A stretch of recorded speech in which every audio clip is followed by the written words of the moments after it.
The howl cut through the wind. Sharp. Frantic. Close. Ranger Liam stopped mid-step on the narrow mountain path. Behind him, his team of rescuers froze. The storm clouds above were rolling in fast. Rain had already started to fall, soaking the rocks beneath their boots. Then she appeared. A lone gray wolf stepped out from the trees ahead, her coat matted with rain, her chest rising fast. She stood in the middle of the trail, blocking their way. The team tensed instantly. Wolf? Someone muttered. Hands went to rifles. But she didn't growl. She didn't move closer. Instead, she looked at them, eyes wide, ears low, and let out one short, broken bark before turning away. Then she stopped, glanced over her shoulder, and barked again. Liam frowned. She's not warning us off. What is she doing? Another asked. He tightened his grip on the rope coiled around his shoulder. She's asking for help. They followed her.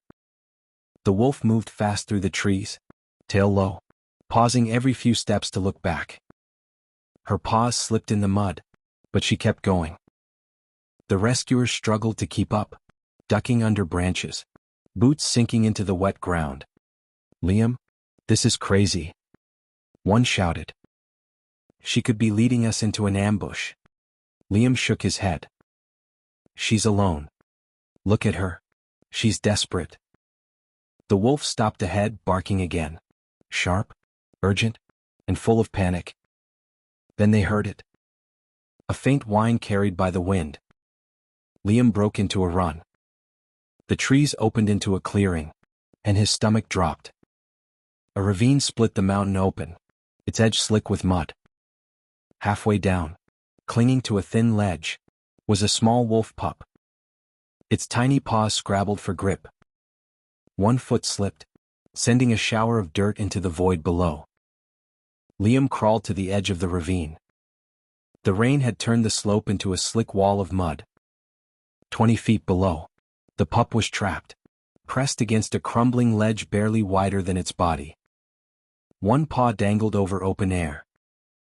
Adam peered over the edge, voice tense. How do we get it out? Let's anchor the rope, Liam told them. Adam looped it around a pine trunk, hands fumbling in the rain. It won't hold long. It just has to hold once. The mother wolf paced along the ridge, barking, growling, her movements frantic. Every few seconds she'd edge closer, then pull back, whining. Her fur clung to her ribs. Her eyes never left the cub. Liam tied the rope around his waist and began to descend. Mud slipped beneath his boots. Rain pelted his face, stinging, soaking through his jacket. A branch cracked overhead, water dripping onto his shoulders. The ledge below groaned under the pup's weight. Small stones and dirt slid past him as he leaned forward, bracing with his hands. Hold on, little one, he called. The pup scrambled, claws slipping in the mud. He shifted, kicking at a loose rock to keep his balance. Another chunk tumbled down, narrowly missing him. Liam's heart thumped. One wrong step, and both of them could slide. Finally, he reached the pup. His chest heaved, shallow breaths shaking its tiny body. Mud clung to its fur, and the paw was scraped, bleeding slightly. Liam pressed a hand gently against its side, calming it. Easy now, he whispered. He looped an arm under its belly and lifted it close. I've got you. Its tiny teeth nipped at his sleeve, but it didn't pull away. Above, the mother wolf paced the rim, tail low, eyes fixed. She barked once, short and sharp, then froze, amber gaze locking on Liam. Her fur glistened with rain and mud streaks. Up, he yelled. The rescuers began pulling, the rope creaking with strain. Mud poured down around them, blinding him. The ledge cracked once more, and gave way. Liam kicked hard, swinging away from the wall as chunks of earth tumbled past. Pull. Now. The rope jerked tight. He rose through the rain, clutching the cub to his chest. When he reached the top, the mother wolf was waiting, eyes wild, breath steaming in the cold.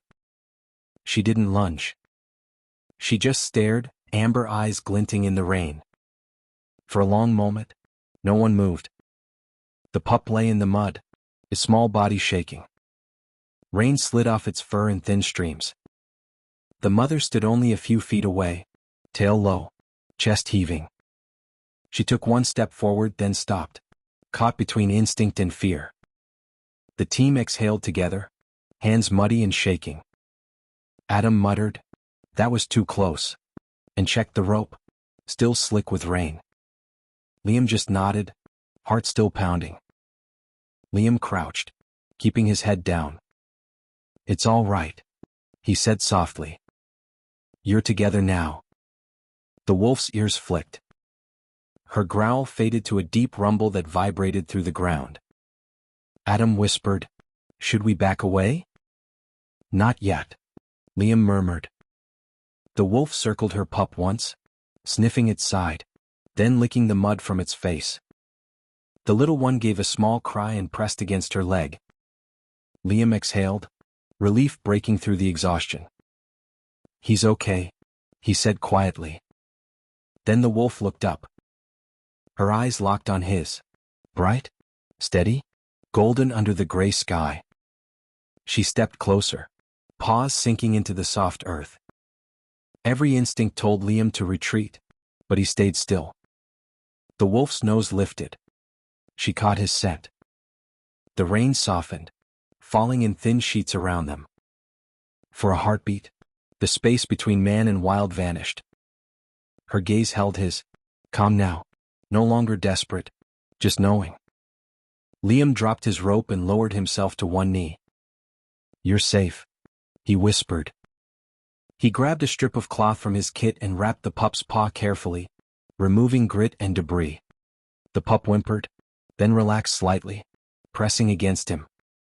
The wolf blinked once, slow and deliberate, then turned to her pup. She nudged it toward the forest's edge. The pup limped forward, stopping once to look back. The mother followed, her tail brushing against the wet grass. At the treeline, she paused. Liam thought she'd disappear without a sound. But she turned her head and met his eyes one last time. No snarl. No threat. Just a silent look, something between gratitude and recognition. Then she was gone. For a long time, no one spoke. Adam finally broke the silence. "She knew what we did." Liam nodded, staring into the fog. "She did."